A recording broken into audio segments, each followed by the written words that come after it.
Hello बच्चों, आज हम लेके आए हैं अणु गति सिद्धांत के तीसरे भाग को। यदि आपने इससे पहले वाली भागों की वीडियो नहीं देखा है तो इसी वीडियो के डिस्क्रिप्शन बॉक्स में जाइए, वहाँ पर लिंक मिल जाएगा। चलिए बच्चों, 11 नंबर क्वेश्चन को पढ़ते हैं। क्या कह रहा है 11 नंबर क्वेश्चन? कह रहा है 1 मीटर लंबी सकरी और एक सिरे पर बंद है, नली क्षैतिज रखी गई है, इसमें 76 सेंटीमीटर लंबाई भरा पारद सूत्र वायु के 15 सेंटीमीटर स्तंभ को नली में रोक कर रखता है। क्या होगा यदि खुला सिरा नीचे की ओर रखते हुए ऊर्ध्वाधर कर दें? तो आइए बच्चों, सबसे पहले हम इसको किस क्षैतिज अवस्था में पहले हम रखते हैं। ठीक है, क्षैतिज अवस्था। किस अवस्था में? क्षैतिज अवस्था। देखिए बच्चों, क्षैतिज अवस्था का मतलब ये जो नली है इस अवस्था में हम रख रहे हैं। ठीक है, इस नली में इतना पारा है। क्या है बेटा? ये मरकरी है, जिसे बोलते हैं मरकरी। ये क्या है? मरकरी है। ये क्या है बेटा? मरकरी है। इसमें क्या है? इतना मरकरी। और ये वायु है, ये भी वायु है, समझिएगा, वायु है इसमें। अब हम आपको बताएं, सवाल में कह रहा है जो पारा है ये 76 सेंटीमीटर है। इतनी दूरी 76 सेंटीमीटर है। और कह रहा है, सवाल में कह रहा है 15 सेंटीमीटर। ये 15 सेंटीमीटर दिया है, देख लीजिए ये दूरी कितनी है? 15 सेंटीमीटर है। और टोटल नली की लंबाई है 1 मीटर, मतलब 100 सेंटीमीटर। 1 मीटर बोले तो 100 सेंटीमीटर लिखो, चाहे 1 मीटर लिखो, बात एक ही है। अब बताइए, अब ये बताइए आप हमें, तो अगर ये 100 है, ये 76 है, ये 15 है, 76 और 15 कितना हुआ भाई? 76 10 86, 5 81, इतना कितना बचेगा? 86। देखिए 86 अभी लगभग कितना आएगा? 15 इसमें जोड़ेंगे तो 91 होगा। कितना होगा? 9 सेंटीमीटर ये रह जाएगा भाई। इतना 9 सेंटीमीटर बचा है ना टोटल। तो हम लिखेंगे वायु स्तंभ। अगर हम लिखें वायु स्तंभ की कुल लंबाई, वायु स्तंभ स्तंभ की कुल लंबाई, की कुल लंबाई। ठीक है, तो कुल लंबाई मतलब वायु में एक लंबाई ये है जो है 15 सेंटीमीटर, और दूसरी वायु की लंबाई ये है 9 सेंटीमीटर। टोटल कितना हो गया? ये हो जाएगा 15 और 9 24 सेंटीमीटर, ये होगा लंबाई। अब इस कंडीशन में इसका जो दाब है वो P1, मेरी बात समझिएगा, इस कंडीशन में 76 सेंटीमीटर Hg है इसका दाब प्रेजेंट टाइम में, इस अवस्था में। अब कह रहा है यदि हम नली को ऊर्ध्वाधर कर दे, क्या कर दे? ऊर्ध्वाधर अवस्था, ऊर्ध्वाधर अवस्था कर दें अगर हम। ठीक है, आइए करते हैं। इस अवस्था में नली को हम ऐसे करेंगे, इस अवस्था में, ये नली ऊर्ध्वाधर अवस्था में, तो इतना पारा आ जाएगा। क्या है? मरकरी। मरकरी इतने में क्या आ जाएगा? मरकरी आ जाएगी। और ये मेरा शेष। अब देखिए, अब यहाँ इस अवस्था में आप टोटल ऊंचाई क्या मान लो? मान लो इनकी टोटल हाइट है h। क्या है? h। अब वायु स्तंभ की लंबाई अभी हमने निकाला, टोटल वायु स्तंभ कितनी? 24 सेंटीमीटर। भैया ये क्या है? 24 सेंटीमीटर। वायु स्तंभ कितनी है? 24 सेंटीमीटर। तो ये कितना आ जाएगा? ये आ जाएगा कि h माइनस कितना हो जाएगा बच्चों? अब देखिए, मरकरी है ये ना, अभी 24 है अभी मेरी टोटल वायु, और मान लो कुछ अवस्था कुछ मरकरी बाहर भी तो निकलेगी, और माना जितनी मरकरी बाहर निकलेगी उतनी वायु की जगह बढ़ जाएगी। मेरी बात समझिएगा, अगर मरकरी को हम बाहर निकालें तो वायु की जगह बढ़ जाएगी, तो वायु में मान लो H बढ़ जाएगी, और जितनी मरकरी निकलेगी उतनी मरकरी घट जाएगी। मरकरी कितनी है? 76, मान लो इतनी घट गई भाई, कुछ तो बढ़ेगी, तो ये उतनी ऊंचाई उसकी रह जाएगी, शेष ऊंचाई। जब इसको गिराएं कुछ मरकरी बाहर निकलेगी, तो यहाँ लिख लेना माना H स्तंभ तक, H स्तंभ तक मरकरी निकल गई। तो बेटा जितनी निकलेगी उतना वायु बढ़ेगा, मरकरी कम होगी। अब इस कंडीशन में अगर हम बात करें, इसका दाब क्या होगा? P2। क्या होगा? P2। तो क्या होगा? पहले वाले से जितनी घटेगी उतना माइनस कर दो। ठीक है, पहले वाले से इतना माइनस कर देंगे तो लगभग H आ जाएगा। कितनी आ जाएगा? H क्या? सेंटीमीटर Hg, ये आएगा। P2 आ गया हमारे पास। ठीक है, इसके बाद आयतन की बात करें तो आयतन कैसे हम निकालेंगे, ये देखिए बच्चों, मरकरी के लिए दाब का मात्रक एटीएम होता है लेकिन सेंटीमीटर लिख दिया। इस कंडीशन में जो इसका आयतन होगा, जो वायु का आयतन है 15 सेंटीमीटर बाई क्यूब मान लो। अब इसमें वायु का आयतन कितना है बेटा, 24 है। कितना है, तो वही आयतन मान लो वायु का आयतन, बस क्यूब लगा दो आयतन। इसमें वायु कितना है, 24 प्लस एच, तो ये एच है ना, तो ये हो गया आयतन सेंटीमीटर क्यूब, ये आयतन हो गया। अब आइए इसमें लगाते हैं किसका नियम, बॉयल का नियम। किसका नियम लगाते हैं, बॉयल का नियम। किसका नियम लगाएंगे बेटा, बॉयल का नियम। क्या होता है, नियम P1 V1 बराबर P2 V2। P1 कितना दिया है 76, V1 कितना दिया है 15, P2 कितना दिया है H, V2 कितना दिया है 24 प्लस H, तो ये 15 गुणे 76 कर दो, कितना 1140। 1140 इसका गुणा करेंगे 24H प्लस H स्क्वायर, इसको उधर ले जाएंगे माइनस में हो जाएगा, तो एक दीर्घात समीकरण बन जाएगा एच स्क्वायर प्लस 24H। ये अभी उधर जाकर माइनस हो जाएगा, आगे पीछे हमने लिख दिया है। अब देखिए इसको आप श्रीधराचार्य जी के फॉर्मूले से हल करेंगे। किससे, देखिए आपका A बराबर 1 मान लो, B बराबर 24 और C बराबर माइनस ये, और श्रीधराचार्य जी का फार्मूला होता है H बराबर plus minus V plus minus root के अंदर B स्क्वायर माइनस 4AC बटे 2A। ये होता है बेटा, इससे हमें सॉल्व करना पड़ेगा। माइनस V का मान 24 है, प्लस माइनस V का स्क्वायर मतलब 24 का स्क्वायर माइनस 4A का मान 1 है, C का मान माइनस में है, तो ये प्लस हो जाएगा, माइनस माइनस प्लस बटे 2A का मान 1 है। अब आइए इसको हम सॉल्व करते हैं। माइनस 24 प्लस माइनस 24 का स्क्वायर कितना होगा, 576 होगा हमारे हिसाब से, 576 प्लस, अब किसमें गुणा करेंगे। अब बच्चों अगर हम इसमें गुणा करें तो 4 का 0 करेंगे 0, 4 चौक 16, 86 लगा 1, 4 एकम 4 1 5, 4 एकम 4, ये आ जाएगा बटे 2 आ जाएगा।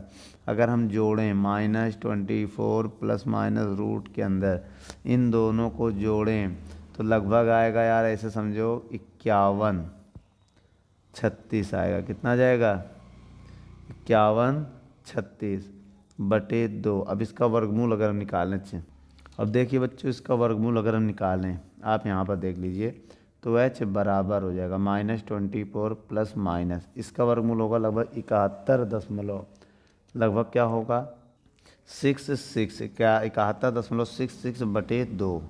ठीक है, अगर हम 2 से मान लो भाग भी दे दें तो क्या हो जाएगा, 2 एकम 2 दूनी प्लस माइनस 2 से भाग देंगे 2 तिहाई 6, 2 पंचे 10, 2 अट्ठे 16, 2 तिहाई 6, तो 2 संख्या बाद पॉइंट लग जाएगा। अब या तो आप प्लस लोगे या तो आप माइनस लोगे, एक मान ही लोगे। देखो माइनस लोगे तो माइनस में आ जाएगा, तो माइनस वाला हम लोग नहीं लेंगे। तो एक काम करो, प्लस वाला ले लो, माइनस वाले छोड़ दो, ये भी माइनस तो माइनस आएगा, तो माइनस वाला आप प्लस वाला ले लो, तो आएगा 12 प्लस 3 5.83। आप इसको घटा दो, घटाओ बताइए क्या आया, H बराबर क्या आएगा, घटाएंगे तो आएगा 23.83 सेंटीमीटर। ये हाइट आ गया। क्या आ गया बच्चों, हाइट आ गया। इसके बाद लिखेंगे बेटा मरकरी की नई लंबाई, मरकरी की नई लंबाई कैसे निकालेंगे, L बराबर ये दिया है 76 माइनस H की वैल्यू कितनी है, ये है। अब अगर इसको हम घटा भी दें तो क्या आएगा, आप लोग तो जानते ही हैं क्या आएगा, लंबाई बराबर 52.2 सेंटीमीटर आ जाएगा। ठीक है, ये नई लंबाई आ जाएगी इसकी। इसका मतलब अतः क्षैतिज से ऊर्ध्वाधर करने पर दाब 76 सेंटीमीटर एच से घटकर कितना हो जाएगा 52.2 सेंटीमीटर Hg हो जाएगा। बच्चों वीडियो को रोककर नोट कर लें। चलिए बच्चों क्वेश्चन नंबर 12 को देखते हैं। किंतु उपकरण से हाइड्रोजन गैस की आयतन दिया हमें। बेटा कितना दिया है आयतन? जो ये आयतन है कि सेंटीमीटर प्रति सेकंड की दर है बेटा, ये R1 दिया है। कितना दिया है? 28.7 सेंटीमीटर क्यूब प्रति सेंटीमीटर सेकंड प्रति सेकंड है की दर से विसरित हो रही है। तो उन्हीं स्थितियों में कोई दूसरी गैस, एक दूसरी गैस है जिसकी दर दिया है 7.2 सेंटीमीटर क्यूब प्रति सेकंड है। तो इस दूसरी गैस को पहचान बताइए। तो पहली गैस क्या है बेटा? हमारा हाइड्रोजन है, H2 है। और दूसरी क्या है? अन्योन है। चलिए आइए इसको हम अन्योन है, UN मतलब अन्योन का अक्षर UN ले लिया, ये हमें निकालना है। तो आइए एक काम करिए, या तो आप अन्योन की जगह X मान लीजिए। कोई एक एलिमेंट क्या है? X है। आइए इसको X मान के हम सॉल्व करेंगे। फार्मूला क्या होगा? देखिए फार्मूला दिया है R1/R2 बराबर रूट में, रूट होता है या पावर 1/2 M2/M1 की पावर 1/2 है। 1/2 का मतलब भाई अंडर रूट। R1 की वैल्यू कितनी है? 28.7। R2 की वैल्यू कितनी है? 7.2। M2/M1 का होल स्क्वायर। ये पावर उधर जाएगा ना, तो क्या पॉइंट से पॉइंट कैंसिल हो जाएगा। 1/2 जब हटाएंगे तो इधर स्क्वायर बन जाएगा। 2872 का होल स्क्वायर बराबर M2/M1 ये आ जाएगा। अब देखिए हाइड्रोजन का जो M1 होता है वो 2 होगा भाई। क्यों? एक हाइड्रोजन का 1 तो 2 हाइड्रोजन का 2 ही तो होगा ये। ठीक है। अब इसको अगर हम यहाँ सॉल्व करें, देखिए इसको हम अगर सॉल्व करें तो M2/M1 इधर लिख दे रहे हैं बराबर में। अब इसको पहले 2 से काटें, या कटेगा कि नहीं कटेगा पहले ये देखिए, या 3 से कटेगा कि नहीं। 3 9 27, 3 से भी नहीं कटेगा ये। अब एक काम करिए, आइए इसका स्क्वायर करके भाग दे देते हैं।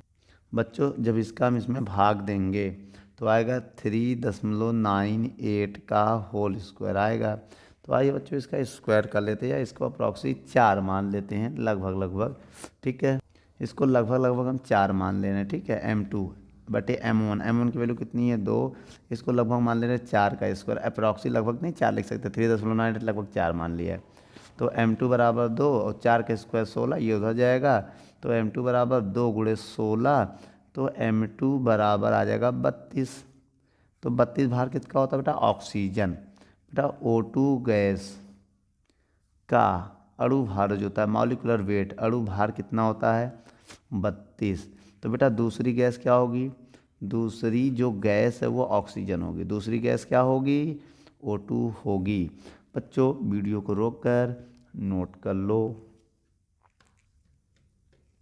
चलिए बच्चों क्वेश्चन नंबर 13 को पढ़ते हैं। क्या कह रहा है 13 नंबर सवाल? इसमें हमें दिया है, एक क्वेश्चन को आप पढ़ लीजिए। इसमें हमें दिया है N2 बराबर N1 एक्सपेंशन और क्या है -mg। ठीक है बच्चों, -mg, उसके बाद H2 - H1 बटे KBT ये दिया है एक से। अब देखिए यहाँ पर हमें लाना क्या है? इस समीकरण को हमें इसमें प्रूव करना है। देखिए N2 बराबर N1 एक्सपेंशन -mg Na बटे ρRT। ठीक है, रो माइनस रो डैश ब्रैकेट है ये, उसके बाद H2 - H1 ये हमें लाना है, सिद्ध करना है ये हमें लाना है। तो कैसे होगा? आइए हम करते हैं। सबसे पहले एक फार्मूला याद कर रहे हैं हम। देखिए प्रश्नानुसार क्या, इसी को हम उठा रहे हैं। ये सवाल है, क्या है ये? सवाल है। इसको इक्वेशन नंबर फर्स्ट मान ले रहे हैं। तो सबसे पहले हम लिखेंगे किसके? आर्किमिडीज के सिद्धांत के अनुसार, सिद्धांत के अनुसार। ठीक है, इनका सिद्धांत क्या है कि जो आभासी भार होता है, आभासी भार है, मान लो ये आभासी भार है, ये क्या है, आभासी भार है। तो आभासी भार जो है उससे हम क्या ले सकते हैं, V rho G minus V rho G dash, ये होगा। अब देखिए आप, अब बहुत ध्यान से, V rho G minus V, अब इसी सवाल में हम जी को किनारे कर रहे हैं, वी जी और रो डैश लिख दिया और रो से गुणा कर दिया, रो से भाग दे दिया। अब ध्यान देखिए, ये द्रव्यमान हो जाएगा एम और ये जी, ये भी एम हो जाएगा भाई, ये रो और ये देखिए वी रो क्या हो जाएगा, एम हो जाएगा और जी बचेगा, और ये क्या हो जाएगा, रो डैश बटे रो, कॉमन कर लेंगे हम M G, 1 minus rho dash बटे रो। अब यहाँ पर देखिए एम जी एलसीएम लेंगे तो रो माइनस रो डैश बटे रो, ये आ जाएगा आभासी भार, आ जाएगा ना।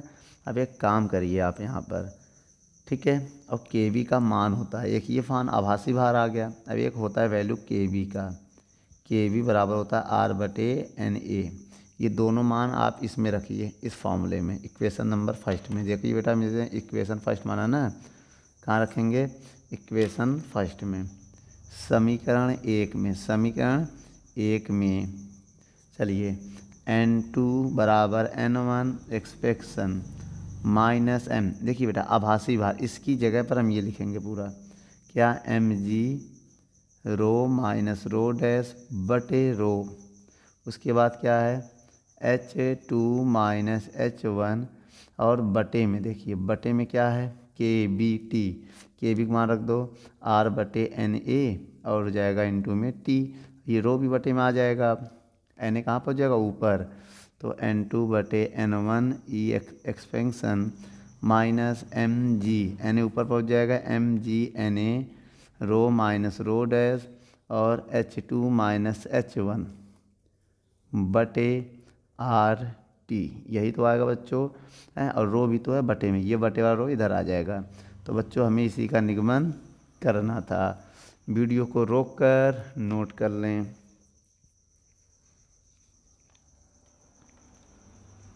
और बच्चों फार्मूला होता है, याद रखिएगा, द्रव्यमान बराबर होता है आयतन गुणे घनत्व, यही यूज किया था हमने यहाँ पर, ठीक है।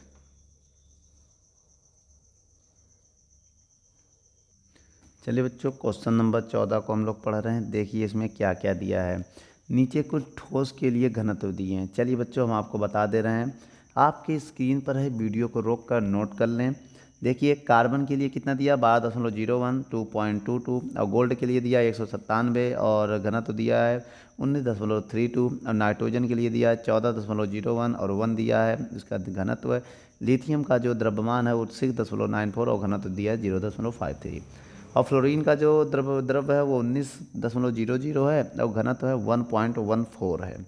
तो एक काम करिए आप, आइए सबके लिए हम निकालते हैं। सबसे पहले हम आपको लिखेंगे एक फार्मूला, ये देखिए, एक मोल परमाणु का आयतन कितना होता है बेटा, एक मोल परमाणु का जो आयतन होता है वो होता है V बराबर 4/3 पाई आर क्यूब एन ए, ये होता है, समीकरण एक मान लिया।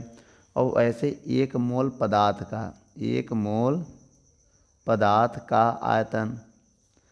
आयतन की बात करें तो इसका फार्मूला होगा V बराबर द्रव्यमान बटे घनत्व, समीकरण दिए हो गया, बराबर कर लो बेटा, समीकरण 1 व 2 से जब बराबर करेंगे तो ये वाला मान यहाँ रख देंगे तो आएगा 4/3 पाई आर क्यूब एन ए बटे एम बटे रो, ये आ जाएगा बेटा। अगर हम यहाँ से आर की वैल्यू निकालें तो आर क्यू की वैल्यू होगी M3, देखिए 3 उधर चला जाएगा, M बटे rho into 4 pi are cube, 4 पाई कितना हो जाएगा, NA हो जाएगा, आर क्यूब नहीं NA हो जाएगा, देखिए 4 पाई NA, 4 पाई NA और रो पहले से है NA, ठीक है। देखिए बच्चों ये फार्मूला हो जाएगा यहाँ पर। अब ये आर बराबर, अगर ये उधर हम भेजें तो ये पावर माइनस में हो जाएगा, किस में हो जाएगा, पावर बटे में चला जाएगा, या तो रहने दो मान रखो। देखिए किसके लिए, कार्बन के लिए हम बता रहे हैं, कार्बन के लिए क्या होता है बेटा, 3, कार्बन का जो भार दिया देख लीजिए 12.1 है तो अप्रॉक्सी 12 लिखेंगे, और घनत्व कितना दिया है 2.22 × 10 की पावर 3 है, कितना है 3 है, और 4 5 की वैल्यू कितनी है 3.14 और n a की वैल्यू होती है 6.022 इंटू 10 की पावर 23 माइनस में नहीं प्लस में ही होती है। बच्चों जब इसको हम सॉल्व करेंगे, इसको हमें सॉल्व भी तो करना है। कैसे करेंगे देखिए, r³ बराबर 12 12 12 3 24 12 3 36 कितना हो जाएगा 36 बटे 2.22 इंटू 4 इंटू 3.14 इंटू 6.022 इंटू 10 की पावर 23 3 46। ये ऊपर जाके पावर माइनस हो जाएगा कितना 23 और 3 26 होगा, माइनस ऊपर जाके 26 हो जाएगा। और नीचे क्या ये बचा 4 ये और ये। अब बच्चों अब इसको हम क्या करेंगे सॉल्व कर लेंगे। कैसे सॉल्व करेंगे देखिए 3.6 है, अभी ज़रूरत पड़ने पे से हम 0 ले लेंगे इंटू 10 की पावर -26 गुणे, आइए तीनों का गुणा करते हैं, जो भी नीचे है सबका गुणा करते हैं। अब यहाँ पर क्या होगा 167.91 ये आ जाएगा गुणा करने पे सबका।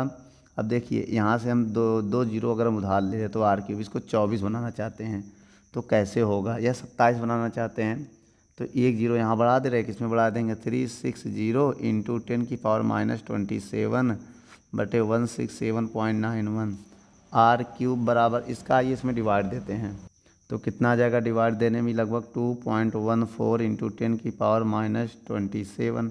अब क्यूब निकालेंगे तो ये लगभग जो क्यूब आएगा, क्यूब मतलब देखिए करनी में लगेगा ना ऐसे क्यूब 2.14 ठीक है, अब इंटू 10 की पावर तो इसको 10 की पावर कितना हो जाएगा 10 की पावर -27। एक काम करो इसको 30 बना लो। 30 कैसे बनाएंगे 3 जीरो यहाँ बढ़ा दे रहे हैं और 3 जीरो भाग करेंगे ये 30 हो जाएगा, तो ये हो जाएगा 3 गुणे इसको हम लगभग लिख दे रहे हैं कितना 2 पॉइंट आएंगे 2 जीरो बढ़ेगा एक, तो ये 21 40 गुणे 10 की पावर -3 ऐसे लिख सकते हैं भाई। 3 पॉइंट हटाएंगे 3 जीरो ऊपर जाके क्या हो जाएगा कट जाएगा कि नहीं कटेगा भाई, 10 से भाग 10 से गुणा करेंगे फिर वही आ जाएगा। अब देखिए इसका कर्ण कितना होता है करनी, अगर हम देखें देखिए बच्चों जो m होता है ये ग्राम में होता है, किसमें 10 की पावर -3 करना पड़ेगा, ग्राम में होता है याद रखिएगा।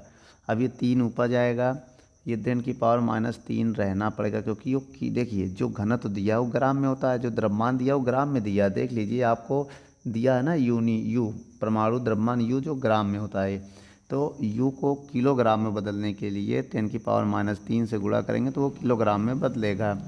तो अब यहाँ पर देखिए अगर हम इसको 10 की पावर 3 ये 29 हो जाएगा, कितना हो जाएगा और इसमें 10 की पावर -3 से गुणा कर देंगे 26 3 29, यहाँ पर क्या हो जाएगा यहाँ पर इसको गुणा करेंगे तो 30 हो जाएगा, कितना हो जाएगा यहाँ पर 30 हो जाएगा।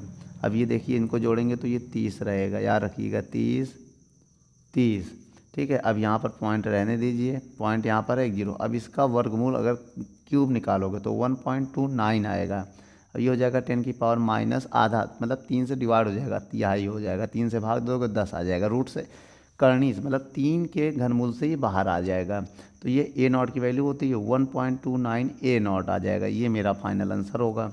ठीक है, इसी प्रकार हम अन्य के लिए भी निकालेंगे। वीडियो को रोककर नोट कर लो।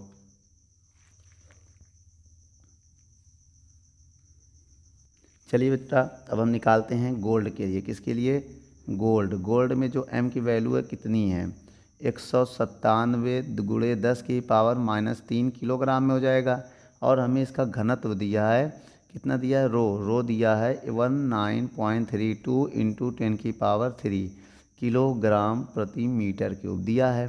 तो अब बेटा इसके त्रिज्या का अगर हम फार्मूला उठाएं तो r³ बराबर क्या हो रहा है 3m बटे rho into 4 pi into NA। Same जैसे हमने पहले कैलकुलेट किया था सेम वैसे ही है, बस वैल्यू चेंज करके आपको कैलकुलेट करना है। ठीक है बच्चों, तो आप देखिए इसमें क्या करेंगे, एक अमाउंट आपको बता दे रहे हैं 3 गुणे 197 गुणे 10 की पावर -3 बटे रो का मान है 19.32 इंटू 10 की पावर 3 4 पाई का मान 3.14 इंटू n0 6.022 इंटू 10 की पावर 23 ये हो जाएगा। तो r³ बराबर, अब देखिए अभी इनका गुणा करने जा रहा है 3 7 21 का 1 हासिल लगा 2 या तो हाँ 3 सत्ते 21 का हासिल लगा दो, 3 नवा 27, 27 और 2 29, ठीक है, हासिल लगा दो, 3 एकम 3 2 5 हो जाएगा। ये आ जाएगा गुणे 10 की पावर -3। अब देखिए ये 3 और ये 3 कितना हो जाएगा 26, ऊपर जाके -26 हो जाएगा। ठीक है, ना नीचे क्या बचा 19.32 इंटू 4 इंटू 3.14 इंटू 6.022 होगा, यही तो होगा। अब देखिए अब हम इनका गुणा करने जा रहे हैं नीचे। उसके बाद 591/146 इंटू 10 की पावर माइनस कितना हो जाएगा 29। अब इसे स्टैंडर्ड फॉर्म में बदलने के लिए क्या करेंगे, एक जीरो बढ़ाएंगे तो 5910 इंटू 10 की पावर -30 हो जाएगा। अब ये हो जाएगा 1461.25।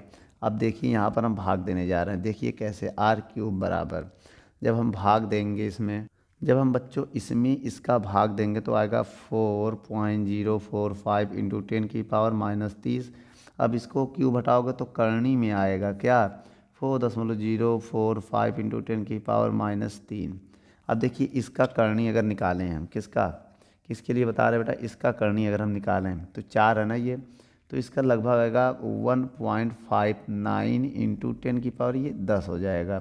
तो ये हो जाएगा 1.59 इंटू A0 की वैल्यू होती है, किसकी वैल्यू होती है, ठीक है। इसका अगर करनी निकालें तो लगभग ये आ जाएगा, ये स्वर्ण के लिए आ जाएगा।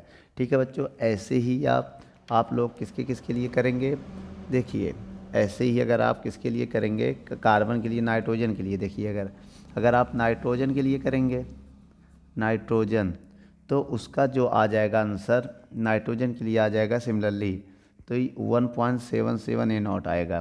ठीक है, और लिथियम के लिए अगर आप करते हैं लिथियम, तो उसके लिए क्या आ जाएगा R बराबर, तो लिथियम के लिए करेंगे तो हीलियम के या लिथियम के लिए Li के लिए, तो कितना हो जाएगा, उसका आंसर आ जाएगा लिथियम के लिए तो R बराबर आ जाएगा उसका 1.73 A0। उसके बाद एक बचेगा आखिरी में फ्लोरीन के लिए, किसके लिए, फ्लोरीन के लिए भी करेंगे तो इसकी त्रिज्या लगभग आ जाएगी 1.88 A0। आप ऐसे ही निकाल लीजिए, सारी वैल्यू आपको दी है, कैलकुलेशन जैसे हमने किया सेम ऐसे ही करिएगा। वीडियो को रोक कर नोट कर लो।